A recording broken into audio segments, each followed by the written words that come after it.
정보 전송 일반 네트워크 품질 시험 챕터 3의 합격을 다지는 예상 문제 풀이를 시작하도록 하겠습니다. 첫 번째 문제부터 볼까요?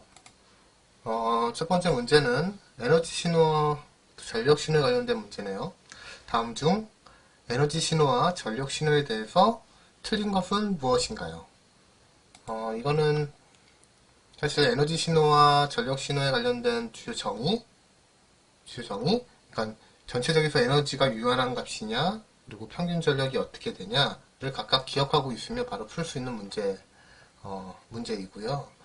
시간 영역과 주파수 영역 관계 이런 섹션에 관련된 문제는 잘 나오지 않는 정말 간혹 한 번씩 나오는 그런 문제예요. 그래도 에너지 신호와 전력 신호에 관련된 개념 정도만 기억하고 계시면 이거는 크게 어렵지 않게 넘어갈 수 있을 것 같아요. 그래서 에너지 신호와 전력 신호의 지금 설명 보기 예제도 있지만 딱 중요한 포인트 여기 딱 첫 번째 줄입니다. 그래서 에너지 신호는 시간 영역에서 에너지가 유한한 값이고 시간 영역에서 평균 전력이 0인 거예요. 반면에 전력 신호는 평균 전력이 유한한 값, 에너지는 무한한 값을 갖는 신호다. 라고 이제 우리가 개념을 봤지만 외우기 쉽게 생각하려면 에너지 신호? 그래, 에너지는 유한 값이야. 전력 신호? 그래, 평균 전력은 유한 값이야. 그리고 시간 영역에서 반대인 에너지 신호는 평균 전력이 0인 거고 전력 신호는 에너지에는 무한 값을 갖는 신호다. 요거만 기억하고 있으면 크게 헷갈리지 않고 정답을 맞출 수 있을 것 같아요. 실제로 에너지 신호와 전력 신호를 구분하는 이유는 우리가 통신에서 신호와 잡음을 수학적으로 이제 해석을 한단 말이죠. 그래서 이렇게 신호와 잡음 분석을 통해 효율적인 통신을 구현할 수 있게 전력 신호와 에너지 신호를 구분하게 되는 거고, 그래서 문제와 다시 돌아가서 이제 답을 찾아보면 에너지 신호는 에너지는 유한한 값이다. 전력 신호는 평균 전력이 유한한 값을 갖는 신호다.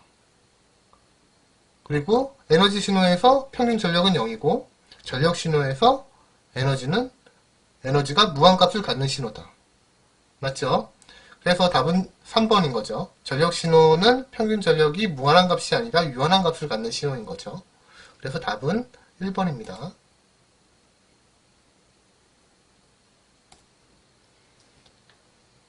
자, 2번 문제 볼까요? 이번 문제는 데시벨에 관련된 문제네요. 데시벨이란 신호의 감쇄나 이득을 수량적으로 표현하기 위한 단위인 거죠. 그래서 신호의 상대적인 크기를 dB로 나타내서 사용을 하고 있는데, 사용 로그에 10을 곱하거나, 10을 곱한 값이며, 또는 dB를 표시하게 되면 간단하거나 편리하게 표현할 수 있어서, 데시벨 표현을 자주 쓰게 되죠. 그래서 데시벨을 표현하는 데는 입력과 출력을 dB로 표현할 수 있고 신호 잡음비를 dB로 표현할 수 있죠. 그래서 입력과 출력을 dB로 표현하게 될 때는 10로그 입력에 관련된 입력이 분자로 가고 출력에 관련된 내용들이 분모로 가게 돼서 이렇게 계산할 경우에 플러스 값을 가질 경우에는 이득, 마이너스 값일 때는 손실이 발생된 거고 반대로 신호와 잡음의 비를 dB로 표현할 경우에는 10로그 시그널이 분자, 그 다음에 노이즈가 분모로 계산이 되고 플러스 값이 있을 때는 신호가 잡음 대비 크다는 것을 나타내는 거고 마이너스 값은 신호보다 잡음이 크다는 의미를 나타내는 거죠. 그래서 저희가 그러니까 데시벨의 수식을 분모의 기준값을 대입해서 절대값으로 보통 사용하거든요. 그래서 관련된 와트일 경우에 또는 볼트일 경우에 각각에 관련된 dB 계산할 수 있는 것들이 써 있는데 문제에서는 지금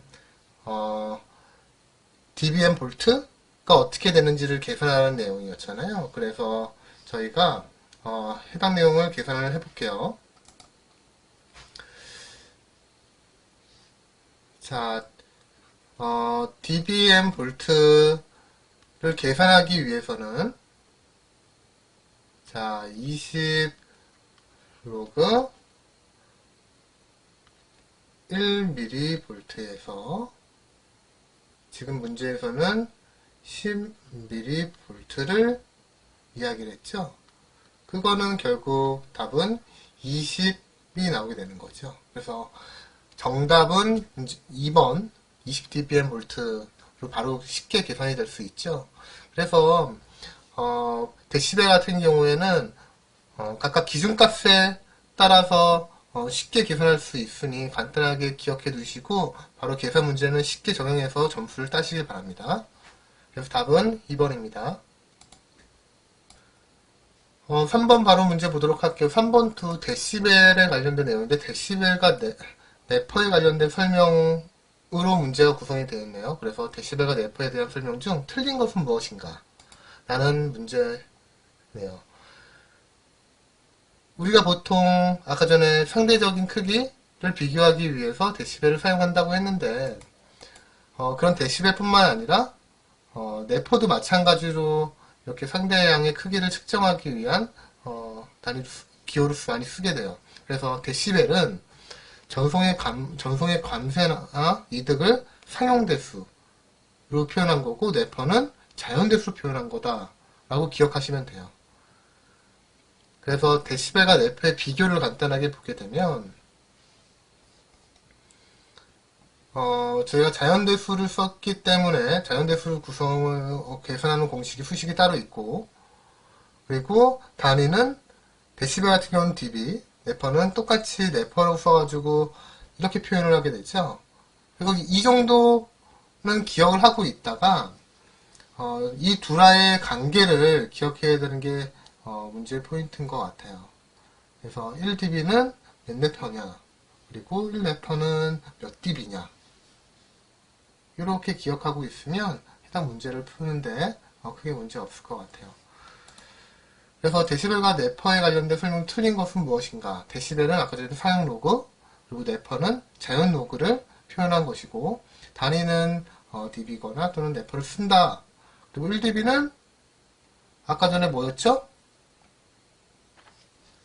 0.15 네퍼인 거죠.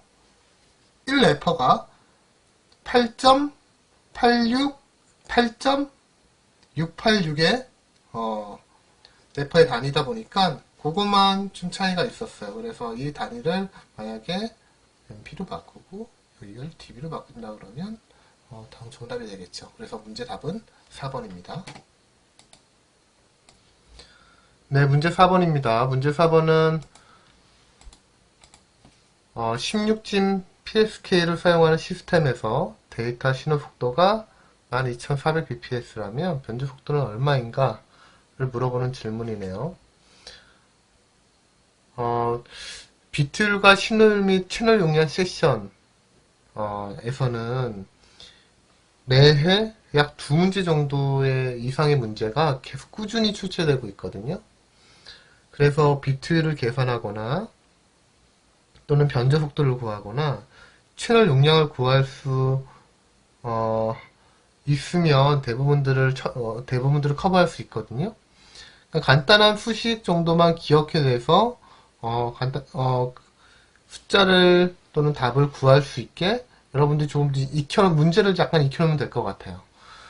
그래서 예를 비트 같은 경우에는 변조 속도에다 한 번에 보낼 수 있는 비트 수를 곱함으로써 구할 수 있듯이 이렇게 몇 가지의 공식들을 또는 어떤 용량이든 비트를 계산하는 공식들을 잘 외우고 있으면 쉽게 문제를 풀어낼 수 있거든요.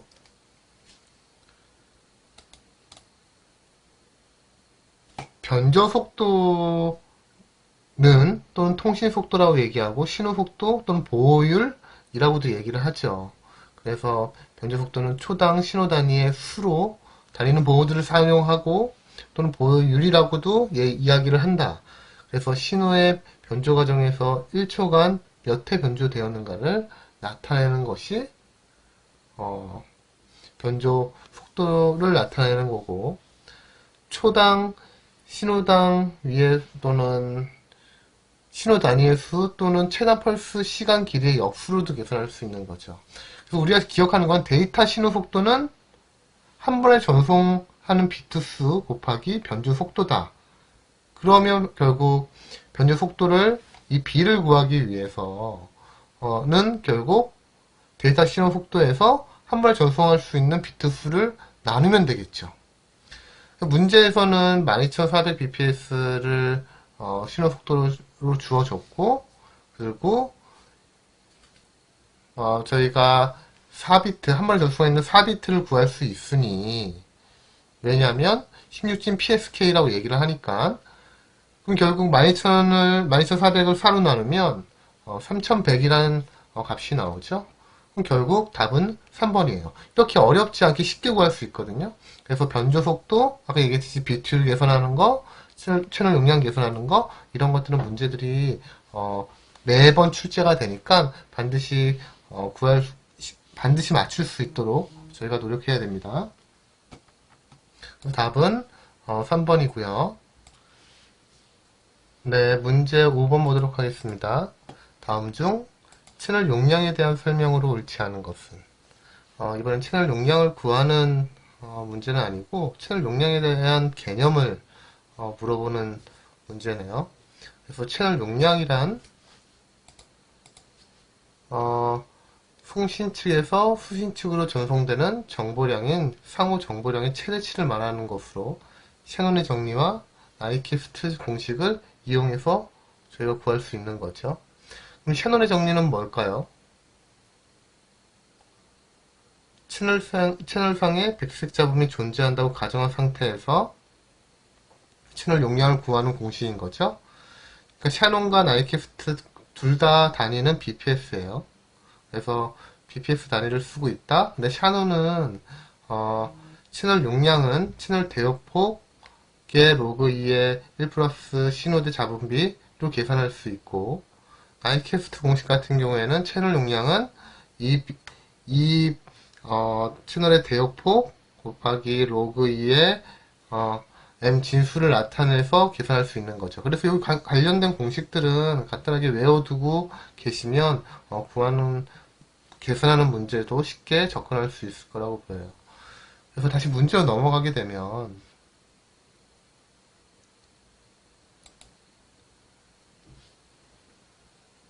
송신 측에서 수신 측으로 전송되는 정보량인 상호 정보량의 최대치다. 맞죠? 채널 용량의 단위는 BPS를 사용한다. 아까 전에 얘기했던 샤논이랑 나이키스트 공식 모두 단위는 BPS로 사용하는 거죠. 채널의 전송 용량을 늘리려면 또는 채널 용량을 증가시키기 위해서는 대역폭을 늘려야겠죠. 그리고 SMB를 늘리거나 아니면 진수 나이키스트 같은 경우에는 결국 대역폭을 늘리면 채널 용량이 늘어날 수밖에 없는 상황인 거죠. 그리고 샤논이랑 나이캐스트 공식을 사용하여 채널 용량을 계산한다고 되어 있고, 그리고 답은 3번입니다. 대역폭을 늘려야지 결국 채널 용량이 늘어나는 거죠. 아까 공식에서도 보게 되면 대역폭은 바로 정비례하다 보니까 대역폭을 늘리면 결국 채널 용량이 늘어난다 라고 보시면 될 것 같아요. 그래서 정답은 3번입니다. 네, 문제 6번 볼게요. 문제 6번입니다. 다음 중 전송로의 동적 불안정성 원인으로 발생하는 에러로 알맞은 것은? 그러니까 잡음, 에러, 간섭, 왜곡, ISI, 이 섹션에 관련된 문제들이 기사 시험이 한번 개편됐잖아요. 개편된 이후로 더 많은 비중으로 지금 출제되고 있어요. 그래서 간섭이나 ISI 관련된 에러 이런 내용들은 왜곡 이런 것들은 다 조금 더 관심 있게 좀 공부를 할 필요가 있어 보여요. 그래서 이 문제들은 점차 많이 더 나오고 있으니까 기존보다 더 많은 형태로 나오고 있으니까 조금 더 다른 여러 가지 문제를 접해보고 또는 이론도 조금 더 공부해 놓고 시험에 접근해야 될 것 같아요. 그래서 전속로의 불안정성이라고 얘기해서 정적인 불안정성과 동적인 불안정성으로 나눌 수 있거든요. 여기에서는 어떤 것들이 정적의 불안정성인지 동적인 건지 이것만 구분할 수 있으면 돼요. 그래서 진폭 감소 왜곡이거나 그 다음에 지연 왜곡이거나 왜곡에 관련된 특성 왜곡, 손실, 주파수 편의는 다 정적인 불안정성인데 동적인 불안정성은 백색 잡음, 에코, 위상 지터, 또는 상호 변조 자금, 페이딩, 혼선 등. 그래서 무작위적으로 발생한 예측이 어려운 왜곡으로 제어가 불가능한 특징을 갖고 있거든요. 그래서 정적과 불안정성에 관련된 각각 항목들을 조금 기억해 두고 있으면 조금 쉽게 접근할 수 있을 것 같아요. 다시 문제로 들어가게 되면 아까 손실과 주파수 편의 그리고 왜곡에 관련된 내용들은 다 정적인 불안정성이었던 거죠. 동적인 불안정성은 아까 얘기했던 백색 잡음, 페이딩, 에코, 지터, 혼선 등을 나타낼 수 있으니까 결국 답으로 다시 넘어가게 되면 결국 백색 잡음이 답인 거죠. 참고로 백색 잡음은 열잡음의 대표적인 열잡음이 대표적인 백색 잡음이죠. 그러니까 백색 잡음은 평균값이 0이고 그러니까 통계적 성질이 시간에 따라 변하지 않는 그 스펙트럼 밀도가 그러니까 전력 스펙트럼 밀도가 전 주파수 범위에 걸쳐서 일정한 잡음을 말하는 거예요. 그래서 정적인 불안정성 또는 동적인 불안정성에 관련된 내용들은 좀 기억하고 있다. 어떤 항목들이 구성되어 있는지 기억하고 있어서 문제가 나오면 바로 찾아낼 수 있으면 되게 좋을 것 같아요. 네, 그래서 답은 2번입니다. 네, 문제 7번 볼게요. 문제 7번입니다. 일정 시간 동안 400개의 비트가 전송이 되고 전송된 비트 중에 10개의 비트에 해당 오류가 발생하면 비트 에러율은 어떻게 되는가? 이 문제는 세션으로 보게 되면 신호대 잡음비 또는 비트 에러율이라는 세션에 해당되는 문제인데 여태까지 매년 한 개 또는 두 개의 문제들이 출제되고 있었거든요. 시험이 개편이 되고 나서도 똑같이 계속 비슷한 패턴으로 출제되고 있어요. 그래서 매년 한두 문제씩 계속 출제되고 있는 문제다 보니까 어렵지 않게 그냥 개념적으로 기억해도 충분히 푸실 수 있는 문제거든요. 그래서 비트 에러율은 뭐냐? 그래서 비트 에러는 그 송신 정보와 이거를 수신 정보 사이에 이 단일 비트가 일치하지 않아. 이게 결국 비트 에러거든요. 비트의 에러율은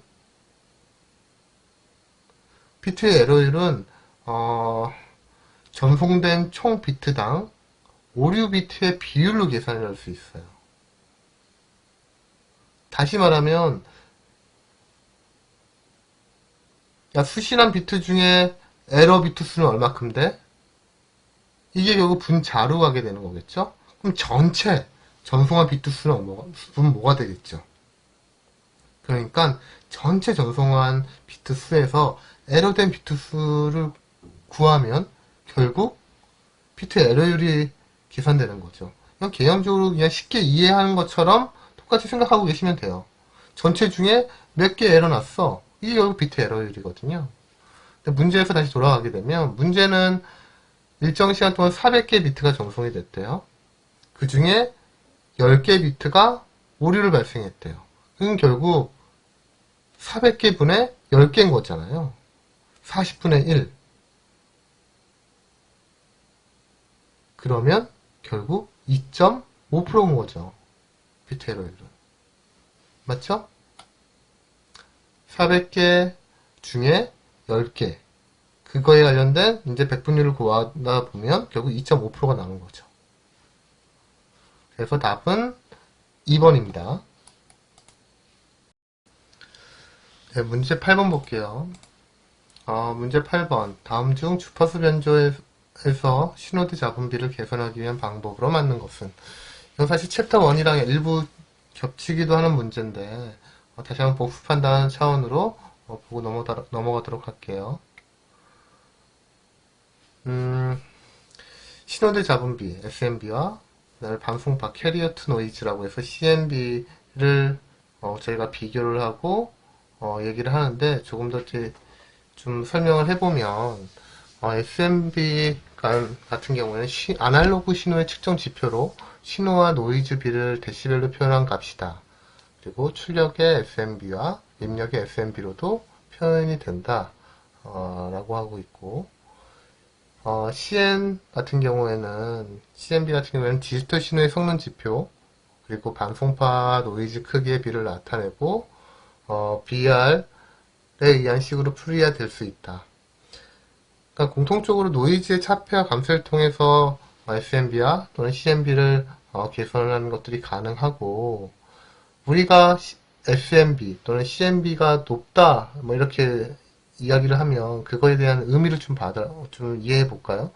SMB가 크다는 것은 해당 통신 시스템에서 노이즈의 관리 그리고 송출 신호가 잘 보존되어 있어 신뢰성 있는 통신이 가능하다는 것을 의미할 수 있죠.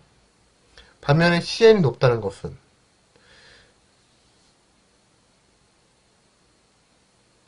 디지털 통신에서 동일 BER 고려 시 더 높은 비트레이트로 신뢰성 있는 통신이 가능하다는 것을 의미하죠. 결국 CN과 SN은 신호의 품질을 평가하는 가장 기본적인 지표가 될 수 있는 거죠.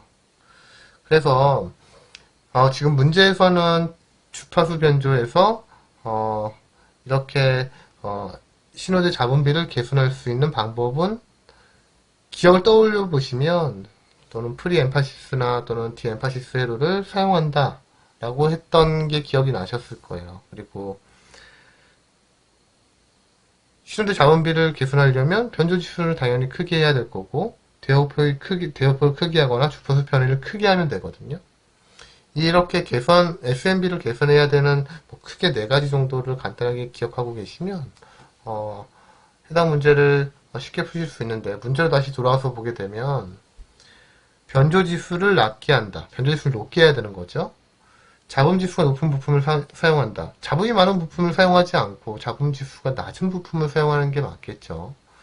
그리고 송신 측에서는 프리 엠파시스, 수신 측에서는 디 엠파시스를 사용한다. 맞고요.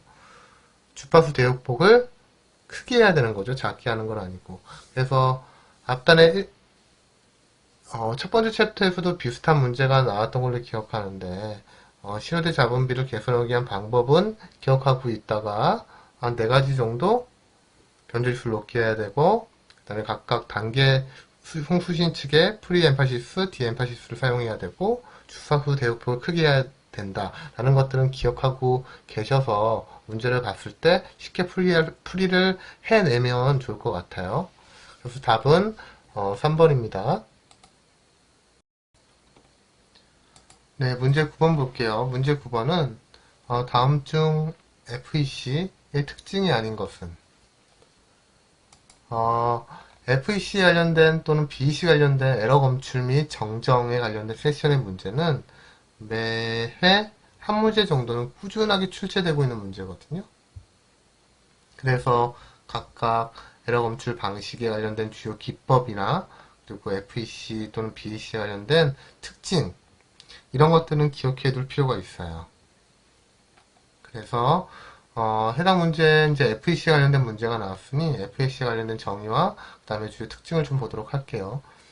FEC는 수신 측에서 오류를 스스로 검출 또는 정정할 수 있도록 송신할 때 오류 복구를 위한 잉여 비트를 추가해서 전송하는 기법이에요. 그러니까 다시 역채널을 통해서 또는 피드백을 받거나 하지 않는 기법인 거죠. 주요 기법으로는 해밍 코드랑 리드 솔로몬, 그 다음에 컨볼루션, 터보 코드가 있어요. 그래서 지금은 이 문제에서는 약간 특징을 물어봤잖아요. 그래서 FEC의 특징을 좀 보게 되면 오류가 발생해도 재전송 없이 에러 수정이 가능하다. 그러니까 재전송 요구 없이 에러 수정이 가능하다. 그래서 실시간 처리가 가능하고 높은 처리율을 제공한다. 이게 큰 장점인 거죠.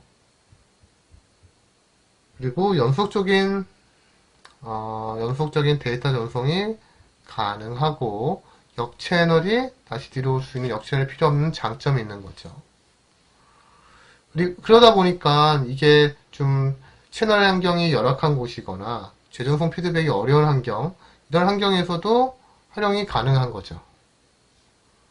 반면에 단점으로 보게 되면 기기와 코딩 방식이 복잡하고 그리고 잉여 비트에 대한 대역 채널이 낭비되는 단점이 있는 거죠. 그래서 FEC의 장점과 단점을 좀 다시 한번 생각해 보면, 자, 장점은 역채널이 필요 없다.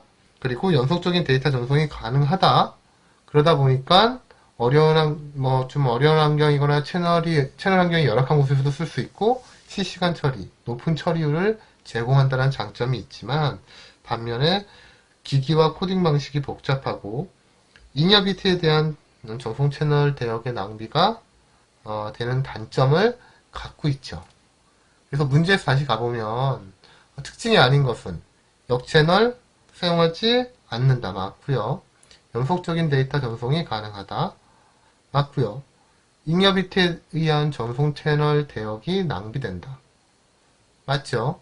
기기와 코딩 방식이 단순하다. 아니 복잡한 거죠. 그러다 보니까 지금 이 문제의 답은 4번입니다. 네, 문제 10번 볼게요. 문제 10번입니다. 데이터의 끝에 한 비트를 추가하여 1의 개수로 오류 여부를 판단하는 오류 검출 방법은 무엇인가요? 답은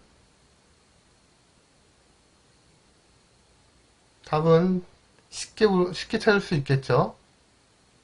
데이터 끝에 한 비트를 추가해서 1의 개수로 오류를 판단한다? 페이티 검사인 거죠. 페이티 체크 이거든요.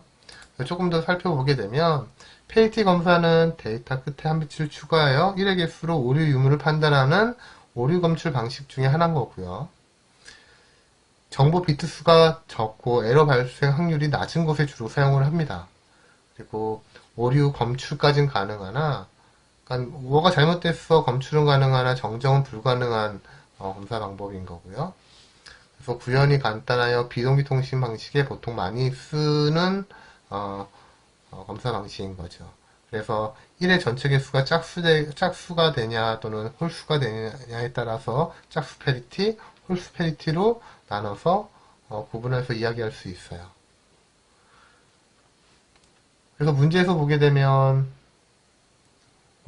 체크성 같은 경우는 2차원 페리티 검사로 가로와 세로를 2번 검사하는 거고 CRC는 이진 나눗셈 또는 익스크리시브와 연산을 기반으로 오류를 검출하는 방식인 거고요. 책성 같은 경우에는 정손 데이터의 맨 마지막에 앞서 보낸 모든 데이터를 다 합한 합계를 보수하여 전송하는 방식인 거죠. 자, 그래서 문제에서 같은 경우에서 다시 보게 되면 데이터 끝에 한 비트를 추가하여 1의 개수로 오류 여부를 판단한다. 이거에 관련된 오류 검출 방법은 무엇이냐? 결국 페이티 검사 답은 1번입니다. 네, 문제 11번입니다. 전송 방식에는 크게 동기식과 비동식으로 구분된다. 다음 중 동기식 전송 방식의 특징이 아닌 것은? 이 섹션은 동기 방법에 따른 데이터 전송 섹션이네요. 전송 방법이나 전송 방향, 동기 방법에 따라서 데이터에 전송할 수 있는 데이터 전송에 관련된 섹션에 관련된 문제는 이것도 꾸준히 계속 나오고 있는 문제거든요. 그래서 아까 진열 전송이 뭔지, 병렬 전송이 뭔지 이렇게 전송 방법에 따른 데이터 전송 방법도 기억해 두실 필요가 있을 것 같고 단방향이냐 양방향이냐 반이중 전송 방식이냐 라는 것들도 전송 방향에 따라서 데이터를 어떻게 전송해야 되는지 개념과 특징 정도를 기억해 두시면 좋을 것 같고요. 지금 문제와 같이 동기 방법에 따른 이제 데이터 전송 방법인 거잖아요. 그래서 동기식과 비동기식에 대한 차이점을 비교해서 기억하고 계시면 조금 더 수월하게 문제를 푸실 수 있을 거라고 예상이 돼요. 그래서 저희가 좀 비동기식과 동기식 전송 방식을 간단하게 적었는데 하나씩 좀 중요한 부분을 물줄 그으면서 좀 다시 한번 리뷰하고 나서 문제로 다시 넘어가도록 할게요. 비동기 전송은 데이터를 송신장치에서 수신장치로 전송할 때 서로의 타이밍을 맞추지 않는다.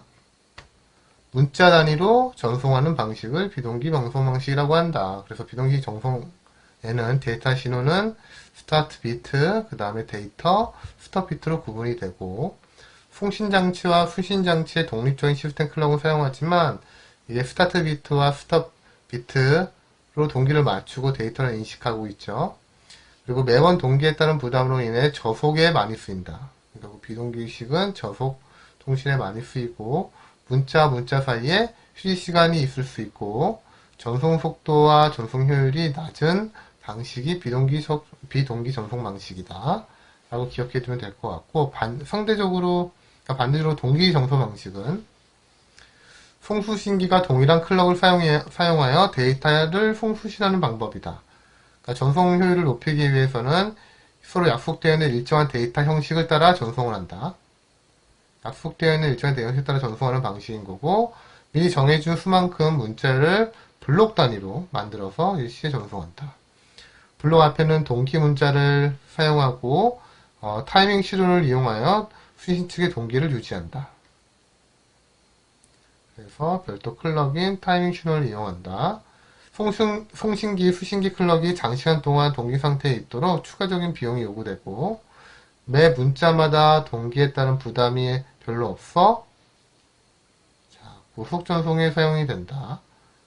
그리고 글자들 사이의 휴지 간격이 아이들 타임이 없고, 그 다음에 관련된 프로토콜은 BBC나 베이직 프로토콜에서 많이 사용이 된다. 이 정도로 특징을 기억하고 있으면 관련된 문제의 특징을 비교하는 문제에서는 대부분 소화하실 수 있을 거로 판단이 돼요. 그래서 다시 문제로 넘어가면 동식 전송 방식의 특징이 아닌 것은 전송할 묶음 단위로 앞뒤 동기 문자를 가지고 있고 전송 효율이 높다. 그리고 클럭을 동기 신호로 사용한다. 맞고요. 주로 전송 속도가 9600bps 이상에서 사용되고 전송할 묶음 사이에 아이들 타임이 존재한다, 존재하지 않는다. 그래서 해당 문제의 답은 4번입니다. 휴지 간격 아이들 타임이 없어요. 동기 전송 방식에서는 참고로 기억해 두시면 좋을 것 같아요. 네, 이렇게 네트워크 품질 시험 챕터 3의 합격을 다지는 예상 문제를 살펴봤습니다. 여러분 수고하셨습니다.